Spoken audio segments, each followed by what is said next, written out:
Hello students, I hope कि आप अपनी स्टडीज़ बहुत अच्छे तरीके से कर रहे हैं इन लॉकडाउन। तो आज हम शुरू करेंगे अपना नेक्स्ट टॉपिक, वो है मेंस्ट्रुअल साइकिल। ठीक है, मैंने आपकी कन्वीनियंस के लिए पहले ही ये डायग्राम ड्रॉ कर रखी है यहाँ पे। तो ये डायग्राम है पूरे 28 डेज़ की। जैसे कि मेंस्ट्रुअल साइकिल एक ऐसा प्रोसेस है जो कि प्राइमेट्स का एक ख़ास करैक्टर है। प्राइमेट्स की जो फीमेल्स हैं, they experience menstrual cycle after puberty. Actually menstrual cycle starts after the puberty, and the first menstrual cycle which comes ever in the lifetime of a female, that is called menarche। उसे हम एक term दे देते हैं, that is called menarche। menarche को हम कह सकते हैं कि it is the first menstrual cycle of a female in her lifetime। तो यहाँ पे हमने बेसिकली आप सब जानते हो कि मेंस्ट्रुअल साइकिल, इसका जो एवरेज टाइम पीरियड है वो है 28 to 29 डेज़। तो इसको हमने डिवाइड कर दिया है। ये है डे 0, पहले 5 दिन, 15 डेज़ एंड 28 डेज़। इधर भी कुछ पैरामीटर्स हैं, वो मैं आपको बता दूं।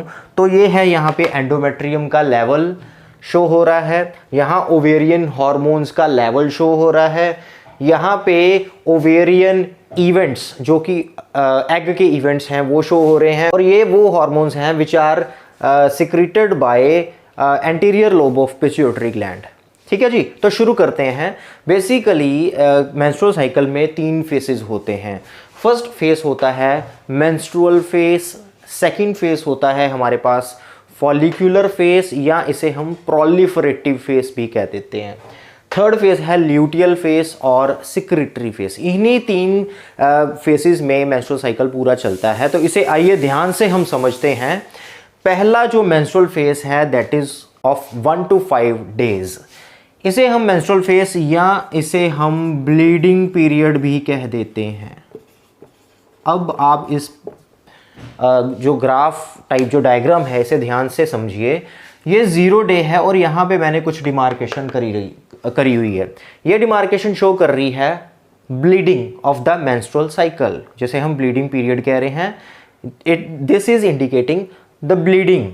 ओके, तो यहाँ पे जो एंडोमेट्रियम है वो सबसे कम लेवल शो कर रही है, क्योंकि हमें पता है कि मेंस्ट्रुअल साइकिल के दौरान जो एंडोमेट्रियम होती है, जो यूट्रस की इनर लाइनिंग होती है, that sheds and comes out of the body with some amount of blood and mucus. तो उसे दोबारा रीजनरेट होना होता है। ये एक करैक्टर है प्राइमेट्स का कि एंडोमेट्रियम हर महीने रीजनरेट होती है, नई बनती है। तो ये एंडोमेट्रियम जो बाहर रिलीज होगी, इस वजह से इसका लेवल अभी बहुत कम यहाँ पे शो हो रहा है। तो ये पहले 5 दिन ब्लीडिंग पीरियड में आ जाते हैं। तो उसके बाद यहाँ पे आप लेवल देखिए कि एस्ट्रोजन और प्रोजेस्टेरोन का लेवल काफ़ी कम हो चुका है। LH और FSH का भी लेवल यहाँ पे काफ़ी कम है। यहाँ पे इस पीरियड पे आप इस ग्राफ को इस तरीके से देखिए। तो यहाँ पे एक्चुअली मेंस्ट्रुअल साइकिल शुरू क्यों हुआ? वो शुरू इसी वजह से हुआ क्योंकि LH and FSH, oestrogen, progesterone, ये जो सारे हार्मोन्स हैं इस टाइम पे बहुत ही लेवल कम हुआ पड़ा है, जिसकी वजह से एक मेंस्ट्रुअल साइकिल अपीयर होता है। अब आप आगे देखिए, यहाँ पे फॉलिकल है। फॉलिकल अभी इमेच्योर स्टेज पे है। जैसे जैसे आफ्टर मेंस्ट्रुअल फेस हम फॉलिकुलर फेस, अब हमारा फेस शुरू हो जाएगा सेकंड फॉलिकुलर या प्रोलिफरेटिव। प्रोलिफरेटिव का मतलब बढ़ना, ग्रो करना। तो यहाँ पे जैसे जैसे हम प्रोलिफरेटिव फेस की तरफ बढ़ रहे हैं, यहाँ पे आप देखिए कि एंडोमेट्रियम भी ग्रो कर रही है। उसका रीज़न ये है कि यहाँ LH FSH का लेवल बढ़ रहा है, एस्ट्रोजन प्रोजेस्टेरोन जो कि ओवेरियन हार्मोन्स हैं उसका लेवल भी धीरे धीरे बढ़ रहा है। तो इनके लेवल के बढ़ने की वजह से endometrium side by side grow कर रही है। अब आप देखो कि फॉलिकुलर फेस, प्रोलिफरेटिव फेस में ये एंडोमेट्रियम काफ़ी हद तक ग्रो कर चुकी है। इससे हम प्रोलिफरेटिव फेस इसी कारण की वजह से कहते हैं। जो ओवेरियन फॉलिकल है, जिसे हम ग्राफियन फॉलिकल कहते हैं, वो भी ग्रो कर रहा है। क्यों ग्रो कर रहा है? क्योंकि फॉलिकल स्टिमुलेटिंग हार्मोन का लेवल थोड़ा थोड़ा बढ़ रहा है साइड बाय साइड। अब वो लेवल बढ़ने की वजह से यहाँ पे आप देखो कि ये फॉलिकल जो है वो काफ़ी ज़्यादा ग्रो कर चुका है यहाँ तक पहुँचते पहुँचते। अब होना क्या है, तब तक होगा डे 14 आ जाएगा। अब डे 14 तक आते आते आप देखो कि LH FSH का लेवल काफ़ी बढ़ गया है। LH के बढ़े हुए लेवल को, जो कि पीक पे पहुंच गया है, तो इस पीक पे पहुंचे हुए LH के लेवल को हम LH सर्ज कह देते हैं। LH सर्ज की वजह से अब क्या होगा, देखिए यहाँ पे पीक है, सबसे ज़्यादा हार्मोन यहाँ पे रिलीज हो चुका है, तो ये पीक वाली जगह पे अप्रॉक्सीमेटली यहाँ पे डे 14th पे आता है। तो डे 14th वो दिन होता है जब एग रिलीज हो जाता है ओवरी से। मतलब ये वो दिन होगा जब ये फॉलिकल रप्चर करके बाहर आ जाएगा ओवरी से और ओवरी एग को रिलीज कर देगी। अब यहाँ पे आप ध्यान से देखिए कि ये फॉलिकल रप्चर करके एग को इसने बाहर रिलीज कर दिया। ठीक है जी, ये जो मटेरियल बच गया है ये सारा क्या है, These all are granulosa cells, जो कि हमने oogenesis के दौरान पढ़े थे। अब आगे क्या करेंगे, ये सारे ग्रेनुलोसा सेल्स आगे जाके कॉर्पस ल्यूटियम नाम का एक कंपोनेंट बना देंगे। इसको हम कहते हैं कॉर्पस ल्यूटियम। ठीक है जी, अब ये कॉर्पस ल्यूटियम बन गया। अब जहां पे ये कॉर्पस ल्यूटियम बन गया, यहां हमारा फेस शुरू हो जाएगा, ल्यूटियल फेस, या इसे हम स्क्रिटरी फेस भी कह देते हैं, क्योंकि ल्यूटियल फेस कॉर्पस ल्यूटियम से ही आ रहा है, क्योंकि ये कॉर्पस ल्यूटियम आगे जाके प्रोजेस्टेरोन रिलीज करने वाला है। प्रोजेस्टेरोन एक ऐसा हार्मोन है जो कि एंडोमेट्रियम की डेवलपमेंट के लिए काम आता है। अब आप देखो कि जैसे ही ये कॉर्पस ल्यूटियम यहाँ पे रिलीज हो गया डे 14 पे, एंडोमेट्रियम काफ़ी ज़्यादा और बढ़ने लगी, ग्रो करने लगी और मेंटेन रहने लगी, क्योंकि प्रोजेस्टेरोन जो है वो प्रेगनेंसी को सस्टेन करने के लिए हार्मोन उसका मेन फंक्शन है। तो यहाँ पे जैसे ही वो प्रोजेस्टेरोन रिलीज करेगा तो एंडोमेट्रियम का लेवल भी बढ़ना शुरू हो जाएगा। अब ये तो रह गया, हो गया ल्यूटियल फेस। अब आप ये देखो कि डे 14 पे एग रिलीज हो गया है। एग रिलीज होने के बाद उसके पास सिर्फ एक दिन होता है, 24 आवर्स। किसी किसी बुक में आपको 1 to 2 डेज मिल जाएंगे लिखे, लेकिन यूजुअली 1 डे लिखा होता है। ये एक ही दिन इसको मिला है कि ये फर्टिलाइजेशन कर सके किसी स्पर्म के साथ। अगर ये फर्टिलाइजेशन कर गया तो देन इट इज वर्थ, अगर नहीं कर पाया तो उसके बाद ये एग डीजनरेट हो जाएगा। अब होता क्या है, यहाँ पे एग रिलीज जैसे ही हो जाता है, ओवरी से बाहर रिलीज हो जाता है, तो फैलोपियन ट्यूब पे हमने फिम्ब्रे नाम का एक स्ट्रक्चर पढ़ा था। वो फिम्ब्रे क्या करता है, सक्शन प्रोड्यूस करता है और एग को रिसीव कर लेता है इनसाइड द फैलोपियन ट्यूब। तो फिर फैलोपियन ट्यूब के अंदर पहुंचने के बाद इस्थमिक रीजन पे स्पर्म्स और एग जब साइमल्टेनियसली पहुंचते हैं तो उनकी फर्टिलाइजेशन हो जाती है। अब मान लीजिए कि अगर फर्टिलाइजेशन हो गई, तो फर्टिलाइजेशन होने के बाद ये जो एंडोमेट्रियम बढ़ गई है ये रिटेन होना शुरू हो जाएगी, और उसको रिटेन करने में कॉर्पस ल्यूटियम भी हेल्प करेगा। ठीक है जी, कॉर्पस ल्यूटियम। अब आप यहाँ पे देखो कि अगर एग फर्टिलाइजेशन नहीं करता तो after 1 day it will be degenerate. तो डीजनरेट होने के बाद ये कॉर्पस ल्यूटियम फिर भी अभी मेंटेन कर रहा है एंडोमेट्रियम को, लेकिन क्योंकि एग फर्टिलाइजेशन नहीं कर पाया तो इस वजह से होगा क्या कि ये कॉर्पस ल्यूटियम अपना साइज धीरे धीरे डिक्रीज करना शुरू कर देगा। कॉर्पस ल्यूटियम मैं बता दूं आपको कि ये it is a pale component which releases progesterone hormone. तो जैसे कि एग फर्टिलाइजेशन नहीं कर पाया तो कॉर्पस ल्यूटियम का साइज डे बाय डे अब घटना शुरू हो जाएगा। तो ultimately at the end of the menstrual cycle means ये 28th डे तक पहुंचता पहुंचता बिल्कुल डीजनरेट हो जाएगा। यहाँ पे लास्ट कंपोनेंट बच चुका है, बिल्कुल छोटा सा कॉर्पस ल्यूटियम, जिसे हम कॉर्पस एल्बिकेंस कह देते हैं। तो अब क्या है यहाँ पे कि कॉर्पस ल्यूटियम नहीं बचा, प्रोजेस्टेरोन नया नहीं रिलीज हो पाएगा, एंडोमेट्रियम नहीं मेंटेन रह पाएगी। तो होगा क्या, आफ्टर द 28th डे यहाँ पे फिर एक डिमार्केशन मैंने शो की हुई है, that means a new menstrual cycle is coming again. तो ये कंडीशन यहाँ पे हो जाती है।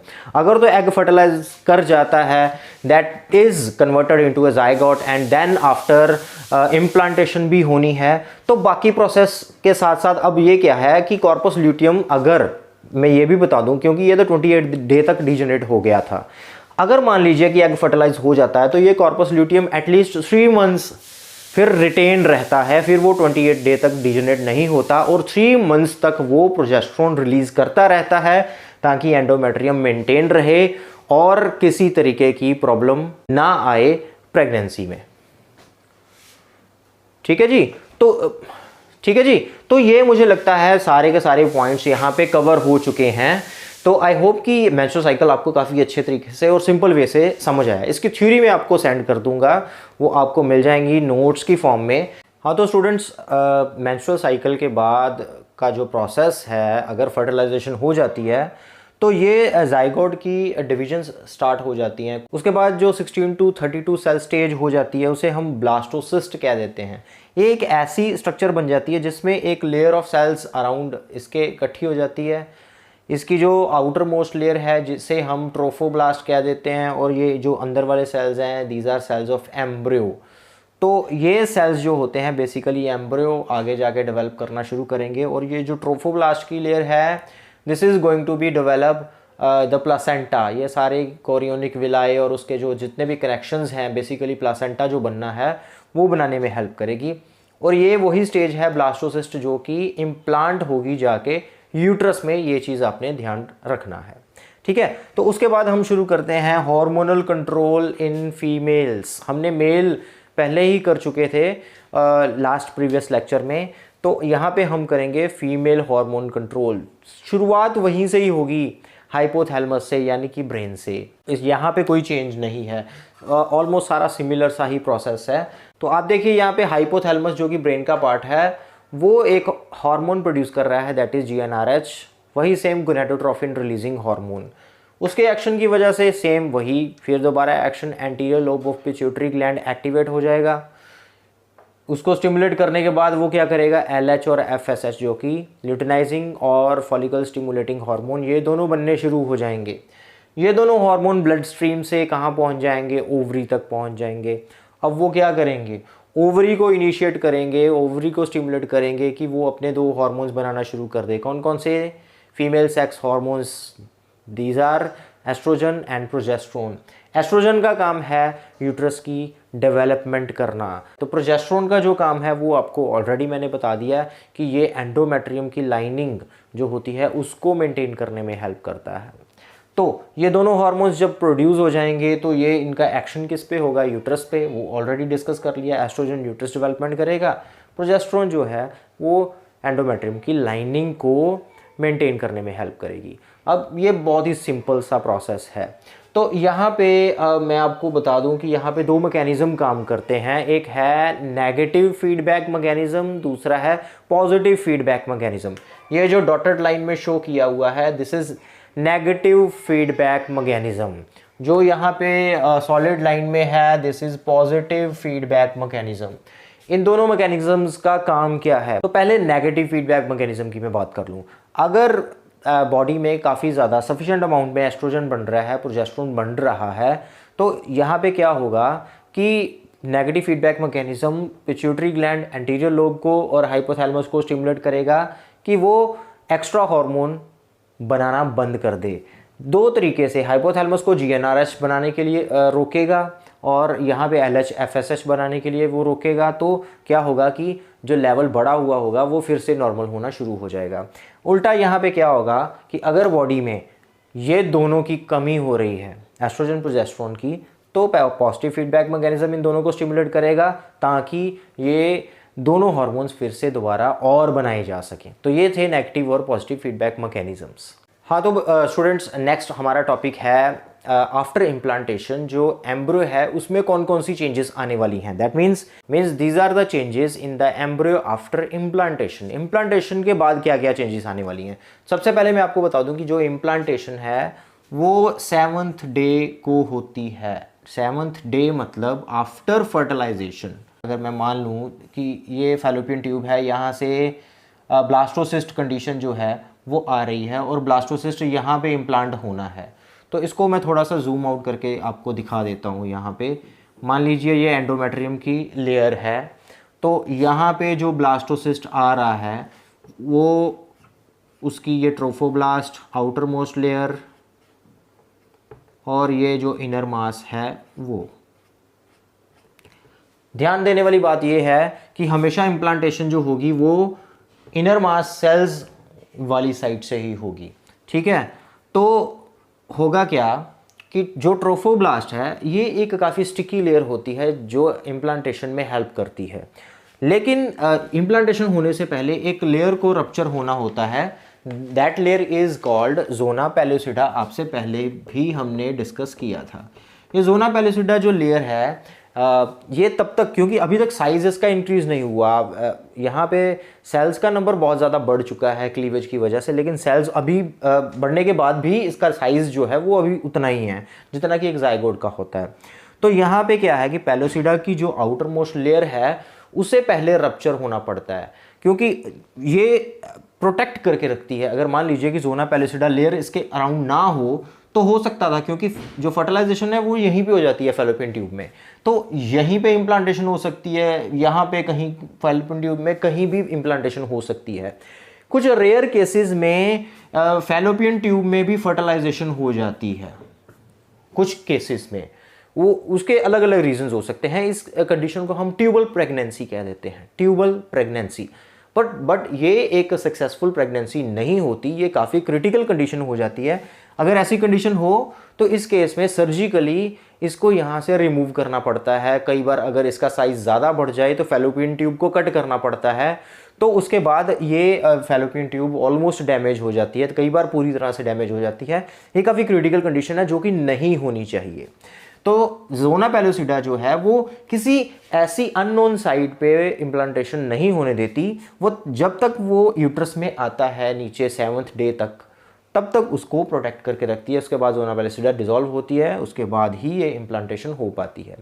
इम्प्लांटेशन होने के बाद 7 डे के बाद मान लीजिए 8th डे आ गया, तो ये होता गया है कि ये पूरा का पूरा एम्बेड हो जाता है। ये मैं ऐसे ड्रॉ कर देता हूँ, ये ऐसे मान लीजिए कि ये एंडोमेट्रियम के अंदर पूरा का पूरा एम्बेड हो गया, ठीक है, पूरा पूरा अंदर फिक्स हो जाएगा। उसके बाद ये जो ट्रोफोब्लास्ट है अपने बाकी एक्शन स्टार्ट कर देगा, यहाँ से विलाई वगैरह स्ट्रक्चर बननी शुरू हो जाएंगी और नेक्स्ट जो डेवलपमेंट है वो स्टार्ट हो जाएगी। और उसके बाद जो है प्रॉपर प्लासेंटा वगैरह बननी शुरू हो जाएगी। ये स्ट्रक्चर में आप देखिए कि जब ये जो सेल्स हैं on the 8th day trophoblast will be divided into 2 layers.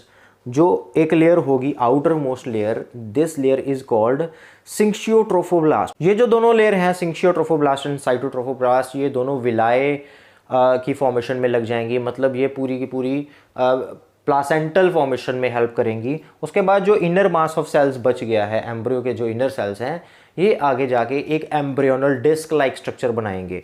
Embryonal disc like मतलब ये ग्रो करेंगे, ये आगे की स्ट्रक्चर में आपको बताऊंगा मैं, नेक्स्ट आएगा। यहाँ पे एक एम्ब्रियोनल डिस्क लाइक स्ट्रक्चर बनाते हैं, वो आगे फर्दर स्ट्रक्चर में जब आएगी पूरी एडवांस तो मैं आपको बताऊंगा। ये एम्ब्रियोनल डिस्क है। तो ये बेसिकली 3 तरह के सेल्स बनाएंगे, 3 तरह की लेयर्स बनाएंगे, जिसे हम 3 जर्म सेल लेयर भी कहते हैं या 3 जर्म लेयर्स भी कह देते हैं। वो आपने नाम सुना ही होगा, जिसका नाम होता है एक्टोडर्म, मीजोडर्म एंड एंडोडर्म, ठीक है। ये एक कैरेक्टरिस्टिक फीचर होता है जो कि एडवांस्ड ऑर्गेनिजम्स का होता है, जिनमें 3 सेल लाइंस होती हैं, यानी कि वो ट्रिप्लोब्लास्टिक ऑर्गेनिजम्स होते हैं, उनमें ह्यूमंस भी आते हैं। तो ये 3 लेयर्स, ये जो इनर मास ऑफ सेल्स हैं एम्ब्रियो के सेल्स, वो बनाएंगे। और ये तीनों लेयर्स फिर आगे जाके अलग अलग सेल लाइंस, अलग अलग कंपोनेंट्स, अलग अलग ऑर्गन्स और पूरे के पूरे ऑर्गेनिज्म की डेवलपमेंट करेंगे। ये जो तीनों लेयर्स हैं, जो स्टार्टिंग के जैसे सेल्स होते हैं, ये जो इनर मास के ये टोटीपोटेंट सेल्स होते हैं, जो कि किसी भी, आपको पता है कि टोटीपोटेंसी एक पावर है जिसमें सेल्स किसी भी सेल, किसी भी ऑर्गन या पूरे के पूरे ऑर्गेनिज्म में भी डेवलप हो सकते हैं। These are totipotent cells which can convert themselves into any kind of organ, even whole organism. हाँ तो बच्चों, नेक्स्ट एक हार्मोन है, that is HCG। HCG human chorionic gonadotropin, ये काफ़ी इंपॉर्टेंट है, क्योंकि ये ह्यूमन कोरियोनिक गोनेडोट्रोफिन जो है वो तब रिलीज़ होगा जब विलाय बनना शुरू हो जाती है, बेसिकली जब प्लासेंटा बनना शुरू हो जाती है। आपको बता दिया कि आफ्टर 7 डे इम्प्लांटेशन शुरू हो जाती है, 8 डे तक काफ़ी सारी चेंजेस आनी शुरू हो जाती हैं। जैसे ही इम्प्लांटेशन स्टार्ट हो जाती है तो HCG बॉडी में बनना शुरू हो जाता है। इसका एक मैं आपको एक क्लिनिकल सिग्निफिकेंस बताता हूँ कि HCG जो हम प्रेगनेंसी किट्स यूज़ करते हैं उनमें HCG के लेवल को ही चेक किया जाता है। मतलब कि वो किट ये बताती है रीड करके कि यूरिन सैंपल में HCG आ रहा है कि नहीं आ रहा। अगर HCG आ रहा है, क्योंकि नॉर्मली HCG फीमेल बॉडी में या मेल भी बॉडी, किसी भी बॉडी की बात करें तो HCG कभी भी नहीं बनता। ये सिर्फ तभी बनता है जब प्रेगनेंसी होती है, जब विलाए कोरियोनिक स्ट्रक्चर प्लासेंटा वगैरह बन रही होती है, तभी HCG प्रोड्यूस होता है। तो इसी HCG के लेवल को हम उस किट में डिटेक्ट करने के बाद ये चीज़ चेक कर पाते हैं कि whether a female has been expecting और नॉट। इस हार्मोन के कुछ और फंक्शंस भी हैं, जैसे कि HCG का काम है प्रोजेस्टेरोन को भी प्रोड्यूस करना। प्रोजेस्टेरोन आप सब जानते हैं एंडोमेट्रियम को मेंटेन करेगी, वो इसका काम है बनाना, जिसकी वजह से पूरी प्रेगनेंसी सेफ रहती है। उसके बाद जो HCG है ये कॉर्पस ल्यूटियम को भी प्रोटेक्ट करती है।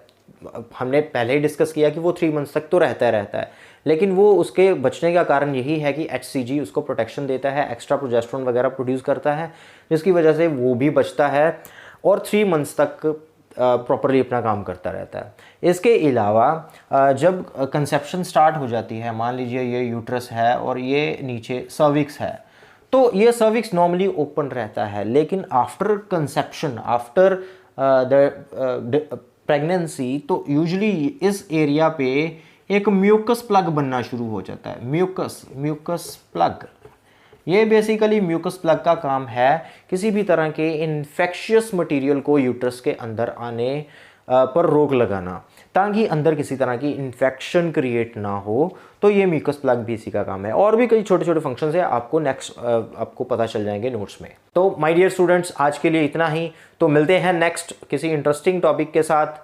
आप अपनी तैयारी पूरी रखिए। वीडियोस में जो आप देखते हो उसके क्वेश्चंस ज़रूर पूछिए, ताकि मुझे पता चलता रहे कि आप पढ़ रहे हो या नहीं पढ़ रहे हो।